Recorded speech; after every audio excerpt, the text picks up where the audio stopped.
United want Madrid fullback, City explore Koulibaly alternatives, Everton secure James deal, Leicester want a Brazilian star, and a transfer roundup all coming up in the next few minutes. As I am your host, Matt Froelich, you are the Onefootballers, and this is the Daily News.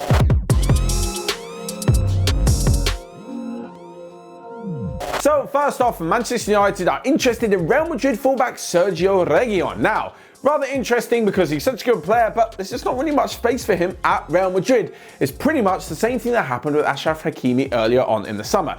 He now plays for Inter Milan, and Real Madrid got a nice bit of money for him, and the same thing is probably going to happen with Reguilon. The reason being, Mendy and Marcelo are just better left backs. Like, yes, Marcelo's getting into his early 30s, but he's not going to move on just yet, and Real Madrid are obviously stacked in this position. For Manchester United though, with Luke Shaw and Brandon Williams, who really doesn't look to be living up to any sort of hype, this would be a massive step up. The only question for me though is if, the rumours are to be true and it's around 20 to 25 million pounds, why are there not loads of other clubs interested? I feel like I've said this a million times this summer, and I'm going to be saying it again in a minute with another piece of news on today's Daily. But seriously, that kind of money for a quality left back coming from Real Madrid, no one should be scoffing at that. Like, yes, of course, Manchester United are going to be able to attract him with a lot of money, a lot of history, and the promise of good players in Champions League football. But surely, loads of other teams are going to be able to put their name in the hat. Anyway, moving on from that deal and to big rivals of Manchester United, Manchester City, who are exploring alternatives should they fail to get the Kalidou Koulibaly deal over the line.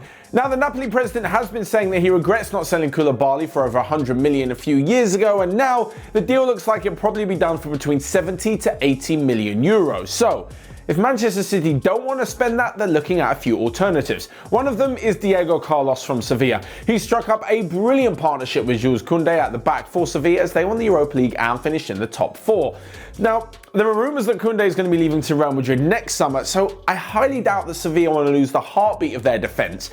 Two centre-backs within the space of, just under a year. I mean, yeah, they'll probably be able to charge a fair bit of money.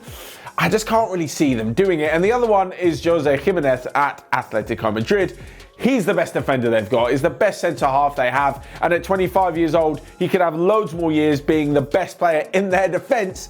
So yeah, you can pretty much tell by that they're not going to be selling him too easily. Certainly, it's going to be in the same ballpark that the price of Koulibaly is as well. Moving on then, and to a done deal, and finally, it's a rather unbelievable deal. Everton have signed James Rodriguez from Real for 20 million. And yes, I'm going to say exactly what I said before.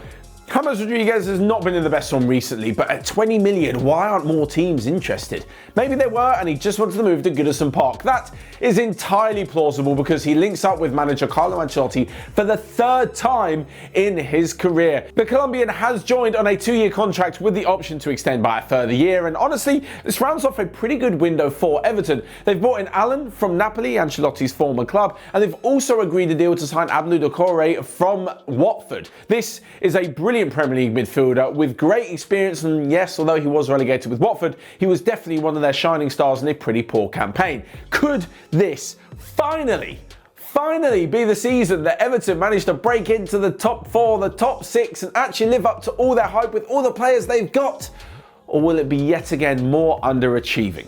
Next up though, and to Leicester City, who are rather interested in Gabriel. That is the Flamengo striker that actually only signed permanently for the club in January after a loan move which saw him win the Copa Libertadores. This is the player who was at Inter Milan, and well, things didn't really take off for him there, although it's clear that he knows how to find the back of the net. Leicester, with 33-year-old Jamie Vardy, are in no mood to replace the Englishman just yet, especially as he's just won the Premier League Golden Boot. But with one eye to the future, it's probably a good idea that they start to look so. Anyways, the amount of money that's going to cost to bring in Gabriel by European, especially by English standards, is actually quite low. Apparently he has a release clause of around 68 million euros, but if a Premier League side would come in for him, it's around 32 million, around that mark, I believe. Anyway, obviously it'll be up to Gabriel. He made the move to Europe before and it didn't quite work out, hence why he moved back to Brazil. But surely the allure of the Premier League and maybe playing with Leicester, who are going to be in the Europa League, and who knows how well they'll do in this upcoming season, could be just a little bit too big for him to turn down. Finally then, we come to a quick roundup of the rest of the day's transfer news, where Chelsea are interested in signing Rennes goalkeeper Edouard Mendy. Porto's Vitor Ferreira is close to a loan move to who else but Wolves, because he's Portuguese, with a deal that could see him bought permanently for 18 million at the end of the season. Tottenham's Juan Foyth has emerged as a #1 defensive target for La Liga side Villarreal. And lastly but not least, Reguilon, the German national team manager, has told Julian Draxler that he needs to play more regularly than his minutes at PSG if he wants to be in the squad for next summer's Euro 2021 competition. Arsenal are reportedly interested in the midfielder. There you have it then, that is all from me on today's Daily News, but what do you guys think? Let me know your thoughts in the comment section down below. Whilst you're at it, you can smash the like button and click here or here to check out all of the other videos we've got going on OneFootball. But until next time, I will see you guys later.